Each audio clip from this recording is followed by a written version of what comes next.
초록어린이재단에 매달 100만 원을 후원하게 되었습니다. 이 모든 게 구독자, 시청자 여러분 덕분입니다. 구독과 좋아요 감사합니다.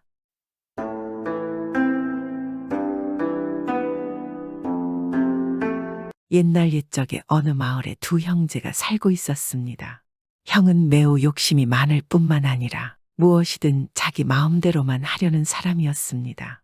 홀로 된 어머니를 모시고 살았지만 어머니의 봉양은 전혀 신경 쓰지 않았습니다. 또한 자신의 부인과 자식들만 챙기고 동생을 매일 무시했습니다. 아버지가 남기고 간 땅이며 집도 모두 자기 것으로 만들었습니다. 그렇게 이 집안에서 아나무인으로 독불장군으로 살았습니다. 그런데 그 반면에 동생은 효성도 깊었고 마음씨가 착했습니다. 형이 가족들이 챙기지 않는 홀로 된 어머니를 정성껏 봉양을 했습니다. 매일 일찍 일어나서 홀로 집안 농사를 지으며 생활을 했지만 형은 이런 동생을 무시하고 괄시했습니다. 그래도 착한 동생은 이런 무시와 괄시 속에서도 어려운 이웃이나 힘없는 노인들 아이들에게 참 잘했습니다. 형은 이런 착한 동생이 눈에 가시였습니다. 마을 사람들이 모두 동생을 좋아하지만 자신은 못마땅하게 여기고 손가락질하는 것입니다. 그래서 형은 이 마을에서 동생을 쫓아내려고 마음먹었습니다. 내 저놈 때문에 손가락질을 받는단 말이야. 내 저놈이 나 아니면 이 집에서 어떻게 먹고 살 수가 있단 말이야. 이대로 계속 이 마을에 남겨두어서는 내 평판만 안 좋아질 것이야. 저놈에게 이런저런 핑계를 만들어서 이 마을에서 영영 살지 못하게 해야겠다. 형은 동생을 쫓아낼 핑계를 찾다가 좋은 방법을 생각했습니다. 그리고 동생을 불러서 말했습니다. 너는 아직 혼인도 하지 않았고 나이도 젊은데 이런 총구석에서 평생 살 것이냐? 이대로 여기에 있으면 너논인도 못하고 형편은 절대 나아지지 않는다. 이 마을을 떠나서 더 이상 내 땅에서 일하지 말고 너도 집도 사고 땅도 사서 그렇게 살아라. 내가 이리 말하는 것은 너가 내 동생이어서 하는 말이다. 알아들었느냐? 그러자 동생은 아무 말도 없이 뭔가 생각을 하다가 말하는 것입니다. 형님의 말이 모두 맞습니다. 제가 언제까지 이 집에 살 수 없으니 나가야죠. 그런데 제가 집을 나가는 것은 어려운 일은 아닙니다. 다만 홀로 계신 어머니가 걱정이 됩니다. 이놈아, 너만 자식이고 난남이야. 너까지 게 없다고 내가 어머니를 굶기겠느냐? 쓸데없는 걱정하지 말고 당장 이 집에서 나가거라. 그래, 이 집에 나는 밥만 축내는 사람이니까. 내가 없는 게 날지도 몰라. 내가 나가야 우리 가족이 더 행복해질 거야. 내가 없어도 형이 어머니를 잘 모실 것이야. 그래도 장남인데 나보다 낫겠지. 동생이 그렇게 생각을 하고 가족들에게 작별을 구하고 집을 나서려 할 때였습니다. 그러자 어머니가 버선발로 뛰쳐나오며 동생에게 말하는 것입니다. 네가 떠난다면 나도 이 집을 떠나야겠구나. 저런 독한 놈과 어떻게 함께 살겠느냐. 나는 너랑 살 것이다. 갑자기 그의 어머니가 짐을 싸들고 나와서는 동생을 따라 나섰습니다. 동생은 어머니를 만류하였지만 어머니의 뜻은 완고하였습니다. 그러자 형은 너무 좋았습니다. 아무것도 도움이 안 되고 밥만 축내는 어머니도 집에서 내보낼 수 있었기 때문입니다. 결국 동생은 어머니를 모시고 정처 없이 이곳저곳 걸어 다녔습니다. 그리고 원래 살던 마을로부터 그리 멀지 않은 어느 산기슭에 빈집을 발견하였습니다. 다행이에요. 어머니, 일단 이 집에서 당분간 생활을 하면 되겠습니다. 그래, 그렇구나. 하늘이 돕는구나. 그나마 이런 집이라도 생겼으니 말이다. 어머니와 동생은 빈집에서 묵게 되었습니다. 아무래도 전 주인이 버리고 간 집 같았는데 여기저기 구멍도 많고 지붕도 뚫린 곳이 많아서 비가 셀 것 같이 허술하고 볼품도 없었지만 당장 그만한 집을 구하기도 어려운 상황이었습니다. 어머니와 동생은 그런대로 살만하다고 생각했습니다. 그리고는 누워서 잠이 든 늙은 어머니의 모습을 본 동생은 생각했습니다. 그래, 앞으로는 그동안 살아온 것처럼 허송세월을 보내지 말고 나가서 무슨 일이든 해보자. 어머니도 모셔야 하니까 말이야. 어머니가 더 늙기 전에 좋은 집과 맛있는 음식을 매일 대접해야 하니까. 동생은 오래도록 곰곰이 생각한 끝에 아침 일찍 산에 가서 나무를 해다 아랫마을에 팔기로 결정을 하였습니다. 그래서 다음 날 아침 해가 뜨자마자 동생은 준비를 하여 밖으로 나갔습니다. 적당히 나무들을 하는데 아무래도 영 나무 상태가 좋지 않아 보였습니다. 이런 돈을 더 받으려면 나무가 질이 좋아야 할 텐데 이걸로는 안 되겠어. 동생은 그렇게 생각하며 산속 깊이 계속 들어갔습니다. 그리고 그곳에서 동생은 절벽에 붙어 있는 신선의 얼굴을 하고 있는 커다란 신선 바위를 발견했습니다. 산을 지켜주는 산신령이라고 생각한 동생은 이 신선 바위를 향해 몇 번이고 절을 하며 앞으로 자신이 어머니를 모시고 잘 살 수 있도록 복을 내려달라고 빌었습니다. 신선님, 산신령님 제발 제가 어머니를 잘 모실 수 있게 저에게 복을 내려주십시오. 열심히 살겠습니다. 그렇게 한참을 빌자 놀라운 일이 벌어졌습니다. 커다란 돌덩이로 보이던 이 신선 바위가 갑자기 입을 움직이고 말을 하는 것이었습니다. 오냐, 너는 마음이 착하고 사람들에게 베품을 아는 사람이니까 내가 복을 내려줄 것이니라. 내일 이 시간에 큼직한 통을 갖고 다시 한번 이곳에 오도록 해라. 네, 알겠습니다. 그것이 정말이죠. 동생은 믿기지 않았지만 자신의 기도가 통했음에 아주 기분 좋아하면서 집으로 돌아갔습니다. 그리고 동생은 뜬 눈으로 밤을 지새우고 신선 바위의 말대로 큼직한 통을 갖고 다시 그곳으로 갔습니다. 그러자 신선 바위는 다시 말하는 것입니다. 통 안에 금들을 넣어주겠다고 하면서 반드시 통이 가득 차거든 바로 말하라고 이야기를 하였습니다. 동생은 조심스럽게 통을 신선 바위 앞에 갖다 내밀었습니다. 그러자 참으로 이상한 일이 일어났습니다. 신선 바위의 입부분으로부터 번쩍거리는 금들이 마구 쏟아져 나오는 것이었습니다. 그리고 금은 금세 통에 가득 찼습니다. 워낙 순식간에 통이 가득 차서 동생이 놀라하며 산신령님 가득 찼습니다 하고 다급하게 외치니까 그때까지 쏟아지던 금이 쏟아지기를 멈추었습니다. 동생은 금을 장터에 가져가서 팔아 큰 돈을 얻을 수 있었습니다. 어제까지만 해도 허름한 집에 돈 한 푼 없이 살던 동생이 갑자기 금을 얻고 큰 집을 사고 큰 부자가 된 것이었습니다. 이제 동생은 어머니를 모시고 돈 걱정 없이 행복한 나날을 보내게 되었습니다. 그런데 이 소문이 탐욕한 형에게까지 들어갔습니다. 아니 뭐라고 동생이 갑자기 부자가 돼? 가진 것도 하나도 없고 재주도 없는 놈이 무슨 여행으로 갑자기 그리 부자가 된 것이지? 형은 너무나 궁금하고 배가 아파서 너무너무 견딜 수가 없었습니다. 그래서 바로 동생의 집으로 달려갔습니다. 형을 만난 동생은 부자가 된 내력을 자세히 일러주고 형도 부자가 되려면 자신처럼 하라고 말했습니다. 모든 이야기를 듣고 난 형은 동생보다 훨씬 더 큰 통을 가지고 허겁지겁 신선바위 앞으로 달려갔습니다. 신령님 나에게도 복을 주십시오. 저는 장남이니까 제 동생 놈보다 더 부자가 돼야 합니다. 제발 큰 부자가 되게 도와주십시오. 형이 신선 바위 앞에서 동생처럼 빌고 또 빌자 정말로 신선 바위에 입이 움직이며 말소리가 들려왔습니다. 오냐, 그래 주고 말고. 하지만 금이 통에 가득 차면 바로 내게 말해야 한다. 만약 통에 있는 금이 하나라도 땅에 떨어지면 아주 불행한 일이 생길 것이다. 아이고 여부가 있겠습니까? 어서 금을 주십시오. 많으면 많을수록 좋습니다. 그래서 제가 통도 동생보다 훨씬 큰 것을 가지고 왔습니다. 형은 기쁨에 입이 쩍 벌어져서 큰 통을 신선 바위의 입 앞에다가 갖다 대었습니다. 그러자 정말 반짝이는 금이 입에서 마구 쏟아져 내렸습니다. 이거 정말 금이잖아. 동생놈이 날 놀리려고 거짓말을 하는 줄 알았는데 진짜였구나. 이야, 난 정말 부자가 되었다. 금을 보자 형은 더욱 욕심이 나고 탐욕한 마음이 생겼습니다. 더 나와라, 더 나와라. 형은 금이 계속 쏟아지라고 앞에서 외쳐댔습니다. 그리고 한 개의 금이라도 더 받으려고 손으로 통에 담긴 금들을 꾹꾹 눌렀습니다. 그런데 그러다가 금 한 통에 금이 가득 찼다는 말을 해야 할 것을 잊고 말았습니다. 통이 다 차고 넘쳐 그 중에 한 개의 금이 땅에 떨어지고 말았습니다. 그 소리를 들은 신선 바위의 눈이 갑자기 무섭게 빛나며 입에서 금이 폭포처럼 쏟아지기 시작했습니다. 오라, 금이 더 나오잖아. 야, 난 이 나라의 최고의 부자가 되는 것이다. 그런데 너무 많이 나오는데 이러다 금에 파묻히겠어. 그만 나와라, 이 정도면 됐다. 아니 뭐야, 왜 멈추질 않아? 으악, 살려줘. 산속에서 형의 비명 소리가 울려 퍼졌습니다.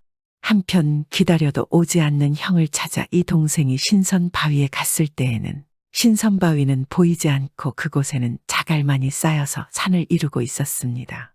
아니, 이게 어찌 된 거야? 어째서 이곳에 자갈이 잔뜩 있지? 그러고 산신령님의 바위는 어디 간 것이지? 동생은 열심히 자갈을 드러내고 형을 찾아보았습니다. 한참을 자갈을 파내니까 형을 발견할 수 있었는데 형은 자갈에 파묻혀서 비참하게 목숨을 잃고 말았습니다. 아이고, 형님 어쩌다가 일이 되신 겁니까? 왜 자갈에 깔려서 일이 된 것입니까? 착한 동생은 자신에게 늘 못되게 구는 형이었지만 그래도 소중한 가족이었기에 형의 죽음을 슬퍼하며 형의 시신을 거두어서 양지 바른 곳에 잘 묻어 주었습니다. 그리고 뒤로 어머니를 극진히 모시고 자신과 같이 착한 색시를 얻어 자식을 많이 얻었고 자신이 얻은 금을 가지고 가족들을 모두 잘 부양하였습니다. 또 형에 남겨진 형수와 자식들도 평생 자신의 자식들처럼 돌봐주며 계속 착하게 살아갔습니다. 그 이후 신선바위는 착한 성심과 어려운 사람들에게 잘 베푸는 사람들 눈에만 보였다고 합니다.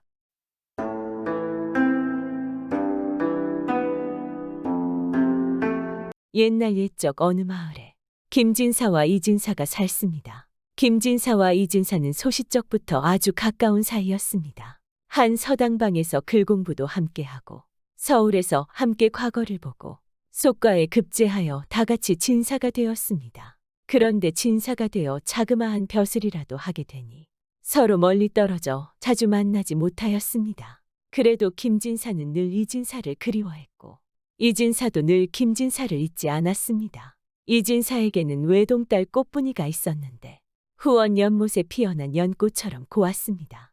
꽃분이는 비록 사내애가 아니어서 서당방에서 글 공부는 못하였어도 박학다문한 이진사한테서 글을 배우고 재질에 뛰어난 어머님한테서 검은고를 배웠는지라 글을 지으면 한다 하는 선비들도 며칠씩 앉아서 그 글풀이를 해야 했고 검은고를 타면 날아가는 새들도 나뭇가지에 내려 그 소리를 듣고 다시 날아갔습니다. 이리하여 꽃분이 명성이 마을 근방에 널리 퍼졌습니다. 그리고 꽃분이가 꽃나이에 들어서니 맑은 못에 피어난 연꽃처럼 곱게 번지는데 화공도 채색이 모자라 제대로 그 용모를 그리지 못할 정도였습니다. 꽃분이 나이 16의 어머니가 갑자기 득병하였는데 의원을 불러다 보여도 쓸데없고 좋다는 약을 다 써도 백약이 무효하여 그만 세상을 하직하고 말았습니다. 그러니 꽃분이는 물론 이진사도 마음 한구석이 비어서 늘 한숨이었습니다. 이렇게 세월은 흘러 이진사는 후처를 맞아들였습니다. 이진사 후처의 생김은 환하게 생겼지만 재물의 눈이 금은밤처럼 어두워 이진사에게 시집온 첫날부터 자기가 데리고 들어온 아들만 아들이라 하고 집의 재물은 실 한 올이 다칠세라 소중히 다루었습니다. 그러니 당연히 꽃분이가 눈에 든 가시처럼 밉지 않았겠습니까?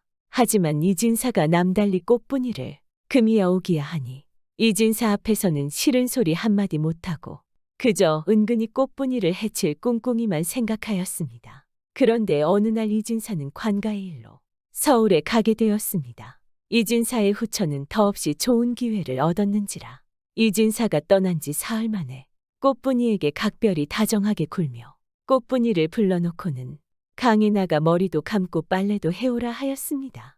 규중에만 갇혀있던 꽃분이는 그렇지 않아도 한 번 들에 나가 봄 구경이나 하고 싶던 차라 두 말 없이 빨래 함지를 이고 큰 강에 나갔습니다.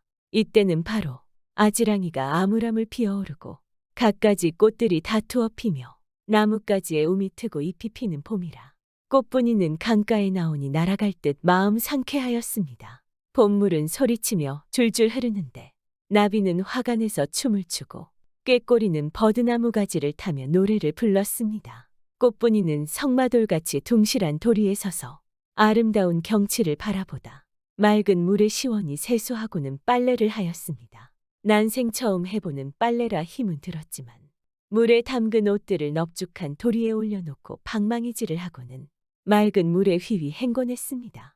꽃분이가 한창 빨래를 하는데 후모가 찾아왔습니다. 후모는 빨래터에 오자 백설같이 하얗게 빨아서 백사장에 넣어놓은 빨래를 힐끔거리고 보더니 꽃분이 곁에 와서 마음속에는 칼을 품고 혀끝에는 웃음 발린 말을 하였습니다. 아유 꽃분아, 빨래도 깨끗이 빨아 널었구나. 꽃분이는 그 말에 미소를 머금고는 머리도 들지 않고 계속해서 빨래를 주무르며 말했습니다. 어머니, 처음 하는 일이어서 잘 안 되네요. 이때라고 생각한 후모는 꽃분이를 쏘아보다가 빨래질에 여념이 없는 꽃분이를 물에 콱 떠밀어 넣었습니다. 어느덧 석 달 후에 서울에 갔던 이진사 즉 꽃분이 아버지가 돌아왔습니다. 이진사는 돌아오자마자 꽃분이가 있는 연당에 가보았습니다. 딸이 꽃 같은 웃음을 짓고 나와 반겨줄 것이라 생각한 이진사는 연당에 들어서자 깜짝 놀랐습니다. 그토록 보고만 싶던 딸은 보이지 않고 방 안의 먼지가 손두께만큼 앉았습니다. 이걸 본 순간 이진사는 깜짝 놀라지 않을 수 있겠습니까? 이진사는 허둥지둥 돌아나와 후처를 보고는 그 사연을 물었습니다. 후처는 반나절이나 훌쩍거리며 말하지 않았습니다. 그러니 속에 불이 붙는 것은 이진사였습니다. 왜 말도 없이 그렇게 훌쩍거리기만 하오? 내 속에 불이 이니 어서 말하시오. 그제서야 새앙쥐 눈물마저도 못한 눈물을 억지로 쥐어짜는 채 하면서 후처가 입을 열었습니다. 서방님, 저라고 서방님의 심정 모르겠어요. 말하자니 말이 나오지 않아서 그래요. 그래, 꽃분이가 대체 어떻게 되었단 말이오? 서방님께서 가시자 얼마 안 돼요. 연당에 인기척이 나서 가보니 웬 총각과 마주 앉아 놀던 것이 그날 밤으로 종적을 감추었어요. 그래, 그년의 계집애가 감히 그런 짓을 했단 말이오. 서방님 믿고 이 집에 발들여 놓은 제가 서방님을 속이겠나요? 나도 진사의 아내라. 남한테 이런 말은 하지 못하고 밤낮 찾아다녔지만 오늘까지 참지 못하고 그저 서방님 돌아오기만 기다렸어요. 이진사는 그래도 고을에서 관가일을 보는 사람이라 딸이 야밤삼경에 웬 남자를 따라 나갔다는 말에 그만 말문이 막혀 다시는 딸에 대한 이야기를 입 밖에 내지도 못하였습니다. 한편 사나운 물결 속에 떠밀려 들어간 꽃분이는 얼마를 떠내려 갔는지 모르나 구사일생으로 강역까지 밀려나왔습니다. 꽃분이는 악몽에서 허덕이다 깨어난 것 같았는데 정신을 차리고 보니 세찬 물결에 걸친 옷이 다 벗겨져 알몸으로 강역에 나와 있었습니다. 몸에 걸친 것 없이 알몸이 된 데다 머리까지 헝클어졌으니 옛말에 나오는 머리 풀어헤친 물귀신과 다름없었습니다. 나와서 가자니 다 큰 처자가 알몸으로 찾아가 구원받을 데도 없고 살자니 몸두고 살아갈 곳도 없었습니다. 가자니 태산이요 돌아서자니 승산이라 오도가도 못할 신세니 터져나오는 것은 울음뿐이었습니다. 꽃분이는 강가에 앉아 슬피 울었습니다. 이때 김진사는 서당에 가서 아들 석삼이가 글 공부하는 걸 보고 돌아오고 있었는데 강역에서 난데없는 울음소리가 들려오는지라 깜짝 놀라서 걸음을 멈추고 그 소리에 귀를 기울였습니다. 아무리 들어봐도 여인의 슬픈 곡성이라 김진사는 지체하지 않고 울음소리를 따라 강역에 이르렀습니다. 김진사는 한참이나 슬피 우는 꽃분이를 내려다보다 하도 가여워서 입을 열었습니다. 그대는 네 집 규수인데 어인 일로 이렇게 슬피 울기만 하는고. 꽃분이는 김진사를 보자 묻는 말은 대답 못하고 더 목 놓아 울기 시작하였습니다. 그렇게 울고 나니 하루에도 지고 날도 어둡기 시작하였습니다. 김진사가 재차 물어서야 꽃분이는 입을 열었는데 아무 진사의 딸이라고 대답하자니 차마 말할 수 없어 거짓말로 둘러댔습니다. 저는 조실부모하고 문전결식하며 살아가다 너무나도 살 길이 없어 죽자고 물에 뛰어들었는데 죽지도 않아 이렇게 슬피 울고 있습니다. 그게 무슨 소린고. 태산을 넘으면 평지를 본다는 말이 있지 않는가. 김진사는 바로 자기가 입었던 두루마기를 벗어서 꽃분이에게 주었습니다. 자, 어서 일어나 내 두루마기라도 입으세. 사경에 이르러 허물할 게 있느냐. 어서 입고 우리 집으로 가세. 고맙습니다. 하지만 살아도 죽은 것만 갖지 못한 목숨이 오니 관계 말고 어서 가시옵소서. 당치도 않은 소리 말게. 어떻게 사람이 죽는 사람을 보고 관계치 않을 수 있는가? 내 자네를 내 딸처럼 보살펴 줄 것이니 두말 말고 따라서게. 김진사가 물에 빠진 꽃분이를 데리고 집에 돌아가 가여운 그 신세를 낱낱이 이야기하니 김진사 부인 또한 마음이 비단처럼 고운 여인이라 다른 말 없이 눈물이 그렁해서 꽃분이의 머리를 쓰다듬어 주었습니다. 이날부터 꽃분이는 김진사 부인의 살뜰한 보살핌을 받으며 김산의 집에서 살아갔습니다. 그런데 하루 이틀, 한 달, 두 달 지나며 아무리 보아도 꽃분이의 행동거지가 문전걸식하던 사람 같지 않았습니다. 그래서 몇 번이고 다시 물어보았으나 꽃분이의 대답은 처음과 다름없었습니다. 김진사 내외는 더는 묻지 않고 꽃분이를 친딸처럼 키우는데 그 행실이 어찌나 고운지 그만 저도 모르게 마음이 끌리기까지 하였습니다. 그러다가 나중에는 아들 석삼이가 글방에서 돌아오면 그 의향을 물어 꽃분이를 며느리로 맞아들일 의논까지 하게 되었습니다. 며칠 후에 마침 글 공부하던 아들 석삼이가 집으로 돌아왔습니다. 석삼이는 집에 어머니 혼자 계신 줄로만 알고 정지간으로 뛰어들다 웬 처녀가 서 있는 걸 보고는 주춤하고 돌아서 방으로 들어갔습니다. 김진사 내외는 의논 끝에 기다리던 참이라 그날 밤 석삼이를 불러놓고 꽃분이의 일신경력을 낱낱이 이야기하고 나서 나중에 석삼이의 의향까지 물었습니다. 석삼이는 글 공부하느라 전혀 생각지 않던 일이어서 한참이나 입을 봉하고 섰다가 김진사가 그냥 자기 입만 쳐다보는 바람에 하는 수 없이 이렇게 대답하였습니다. 아버지, 어머니, 자식된 몸으로 부모의 명을 거역하기는 어려우나 지금까지 글 공부하느라 그런 생각 해보지 못하였사오니 후일에 다시 생각하게 하여 주시면 안 되겠습니까? 김진사는 석삼이의 말도 일리가 있는 말이라 더는 석삼이를 보고 이 일을 담론하지 않았습니다. 석삼이는 이튿날부터 다시 글방으로 돌아갔습니다.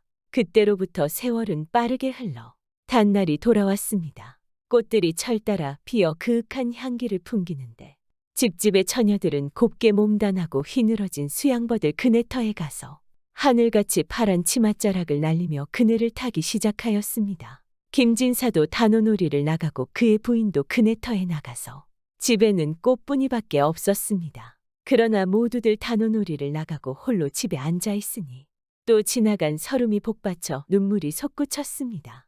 한참 울고 울다가 생각하니 김진사 내외가 금시 돌아올 것만 같아서 옷고름으로 흐르는 눈물을 닦고 뒷방으로 들어갔습니다. 뒷방으로 들어가니 벽에 검은고가 걸려 있었습니다. 꽃분이는 이전에 연당에서 늘 검은고를 탄 일이 있는지라 오동나무의 현을 메운 검은고를 조심히 내려서 타기 시작하였습니다.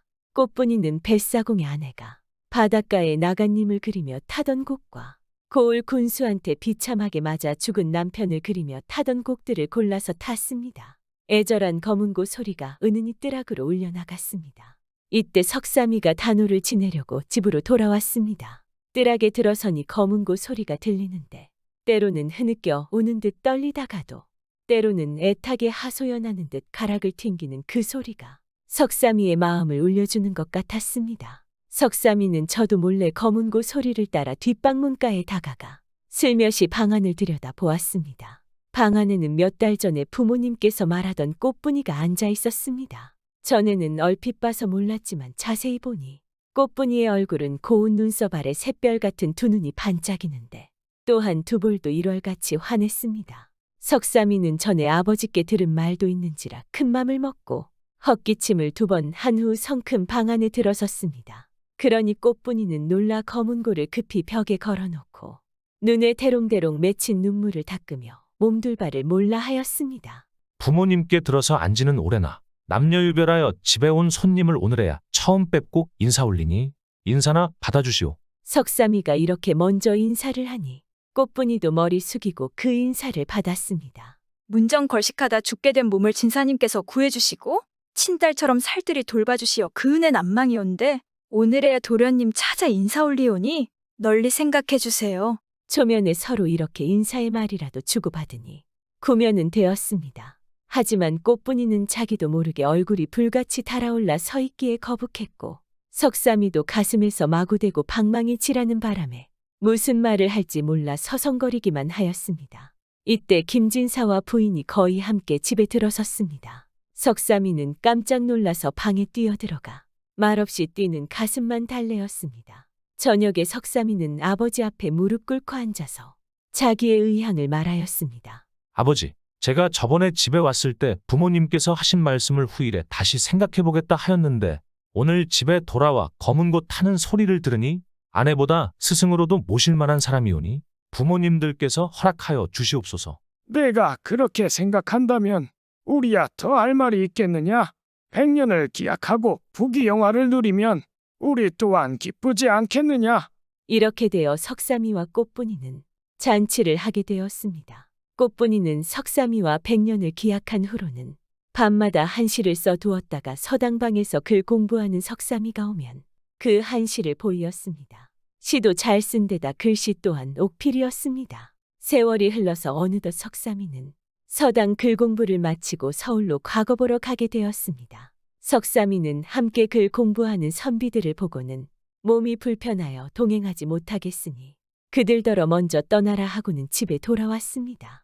석삼이는 집에 들어서자 어머니를 보고 과거 보러 가겠는데 급히 남장 한 벌을 지어 달라고 하였습니다. 석삼아, 해놓은 옷들이 있는데 한 벌 가지고 가려무나. 어머님, 그런 게 아니라 과거 보는데 저희 아내를 데리고 가려고 그럽니다. 어머님도 아시겠지만 저희 아내는 학문이 깊어서 과거 보는데 함께 가면 도움이 될 것 같습니다. 이렇게 되어 꽃분이는 남장을 하고 석삼이를 따라 서울에 갔습니다. 과연 석삼이의 생각과 마찬가지로 그는 서울에 가서도 아내의 도움을 받아 과거에 급제하였습니다. 과거에 급제한 석삼이는 남원군의 군수로 가게 되었습니다. 김진사는 석삼이가 남원 군수로 가게 되었다는 말을 듣고 남원군을 잘 다스리려 가는 길에 이진사의 집이 있으니 거기 들려 이진사의 조언을 들으라고 석삼이에게 당부하였습니다.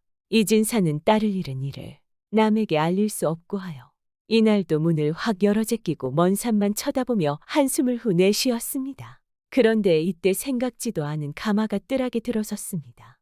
교군들이 가마를 내려놓으니 꽃분이는 말없이 내실로 들어가고 석삼이는 가마에 내리자 이진사 앞에 가서 절을 하였습니다. 저는 김진사의 아들이온데 부친님의 분부를 받고 남원군수로 내려가기 전에 이렇게 찾아뵈옵니다. 이진사는 석삼이의 말도 채 끝나기 전에 딸 생각이 되살아나 눈물부터 주르르 흘렸습니다. 석삼이는 이상한 생각이 들었지만 전부터 부친님과 가까이 지내던 분이라 감히 묻지 못하고 있다가 저녁이 되어 찾아온 사연을 아뢰었습니다. 그러니 이진사도 더는 다른 말 없이 남원군을 잘 다스릴 수 있는 방법에 대해 밤늦게까지 조언하였습니다. 이야기가 끝나자 석삼이는 자리에 누워 바로 잠을 청했습니다. 석삼이가 자리에 누우니 이진사는 불을 끄고 긴긴 밤을 눈물로 베개를 다 적시었습니다. 남의 아들은 고을군수까지 되었는데 내 신세 어이 이토록 기박하여 내 딸이 죽었는지 살았는지 오늘까지 그 소식도 못 듣는 단말인가. 생각하면 할수록 눈물이 비오듯 했고 생각하면 할수록 구곡간장이 타는 것만 같았습니다. 이튿날 아침 석삼이 내외를 실은 가마는 남원군을 향했습니다.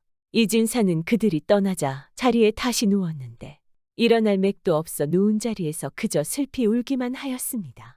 그런데 이때 여종이 달려들어오더니 이진사에게 절을 하며 지난밤 내실에 든 부인이 분명 진사님의 딸이옵니다 하며 아뢰었습니다. 그 말을 들은 이진사는 오금에 불을 일구며 바로 남원군을 찾아갔습니다. 석삼이와 꽃분이는 남원군 어구에 나와서 기다리다 이진사가 오늘 걸 보자 함께 절을 하며 맞아주었습니다. 아버지, 이 딸이 아버지를 속였습니다. 진사님 댁에 이런 일 생겼으니 아버지를 걱정하여 다시 상봉하는 날 말하자고 오늘까지 속였습니다. 부디 이 불효녀를 용서하여 주세요. 이 말을 들은 이진사는 이게 꿈이냐 생시냐 하며 꽃분이의 손목을 잡고 흐느껴 오는데 꽃분이 또한 울면서 자초지종을 전부 말하였습니다. 그러니 이진사는 목이 메어 말을 못하고 푹석 주저앉았습니다. 석삼이와 꽃분이는 이진사를 부추겨 집까지 가서 긴긴 밤이 새도록 지나온 이야기를 하였습니다. 아침 조반이 끝나자 꽃분이는 분에 치받쳐 당장 떠나려는 아버지를 보고 이렇게 말하였습니다. 아버지, 집에 돌아가시면 긴 말 마시고 어머니와 당장 헤어지세요. 그리고 내가 여기 살아있다는 이야기나 하고 오세요. 이진사는 그 길로 집에 돌아오자 후처를 불렀습니다. 이년 내 딸을 어떻게 해쳤는가. 바른대로 말하여라. 전에 다 말씀을 올렸는데 새삼스럽게 그건 왜 물으세요? 너 이실 찍고 하지 못할까. 간밤에 내실에 와 자고 간 군수 부인이 바로 꽃분이다. 그 말을 들은 후처는 떨며 머리를 싸지는데 머리 위에는 불꽃이 번쩍하더니 통나무 넘어지듯 쓰러졌습니다. 이진사는 집에 있는 재물 하나 손대지 않고 그 길로 돌아서서 김진사한테 가서 자초지종을 말하여 100배 살해하였습니다. 그러니 김진사도 깜짝 놀랐습니다. 꽃분이는 후에 석삼이와 함께 김진사와 이진사를 잘 모시며 두 집이 화목하게 살아갔습니다.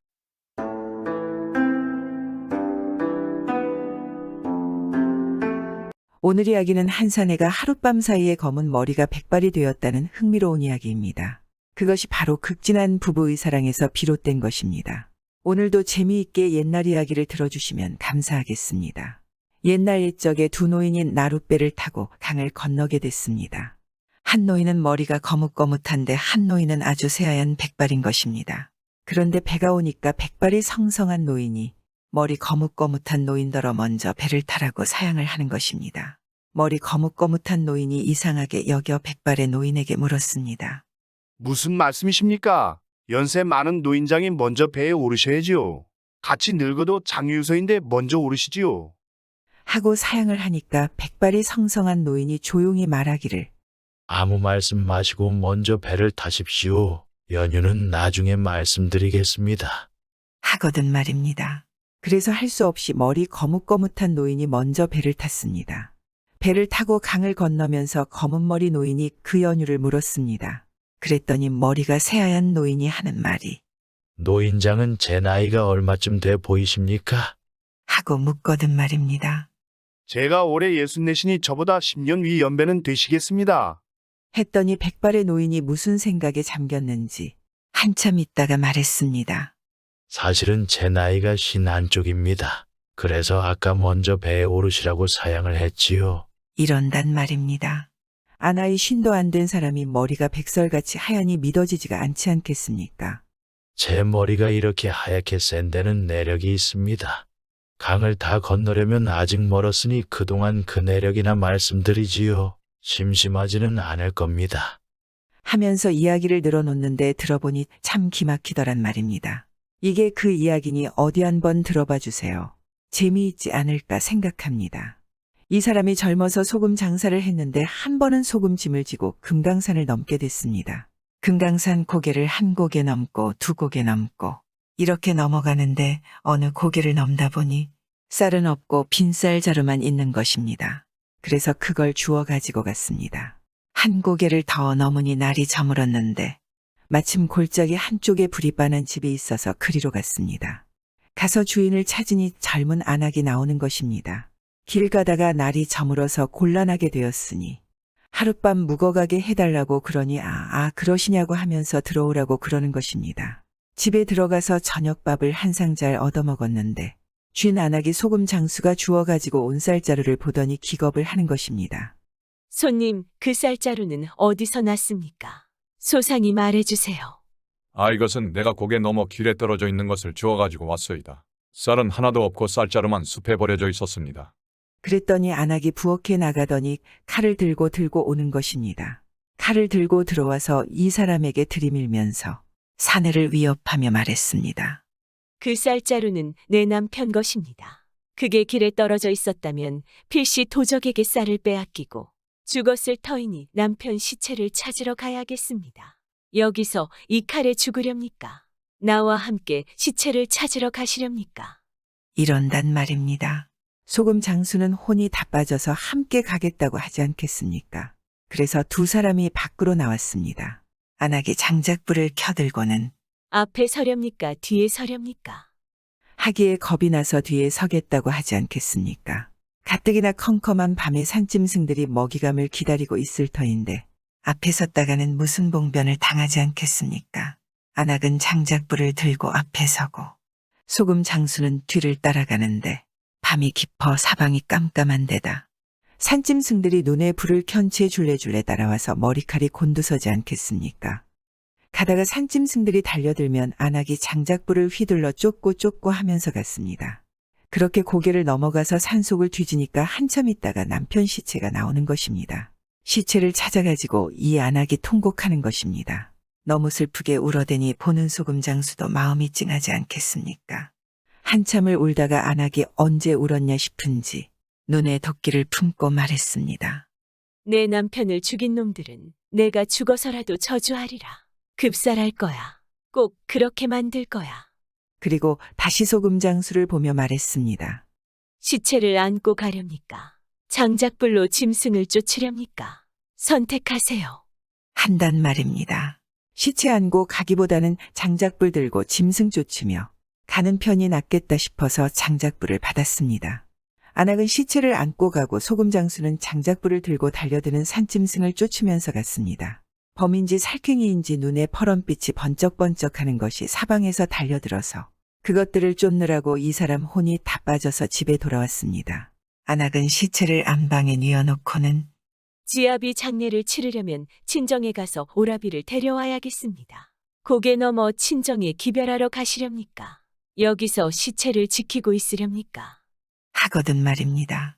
정말 이 안악이 막 나가는 것입니다. 아, 이거 참 이럴 수도 없고 저럴 수도 없고 안 한다고도 못하고 한다고도 못하고 하여간 이 깊은 밤에 또 산길을 갈 수는 없어서 시체를 지키기로 했습니다. 안악은 가고 소금 장수 혼자 남아서 시체를 지키는데 첩첩산 중에 혼자서 시체를 지키고 있으니 가만히 있어도 턱이 덜덜 떨리지 않겠습니까? 그러고 있는데 갑자기 누워있던 시체가 벌떡 눈을 뜨는 것입니다.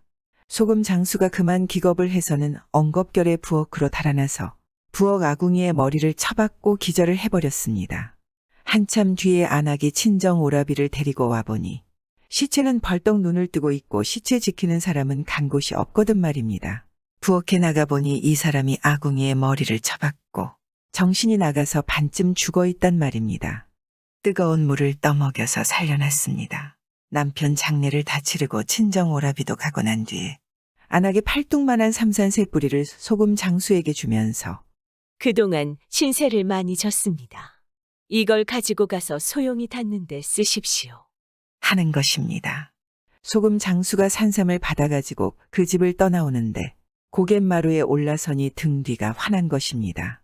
무슨 일인가 하고 뒤를 돌아보니 그 집에 불길이 솟아 환하게 타들어가는데 안악은 없고 하얀 학한 마리가 울부짖으며 지붕에 올라가 불길을 뒤집어 쓰고 있는 것입니다. 안악은 사람이 아니고 학이었던 것입니다. 남편을 따라 하늘나라로 가려는 것입니다. 비록 금수지만 남편에 대한 사랑이 아주 극진했던 것입니다. 소금 장수가 이 모진 일을 겪고 나서 하룻밤새 머리가 악처럼 새하얗게 새었다는 이야기입니다.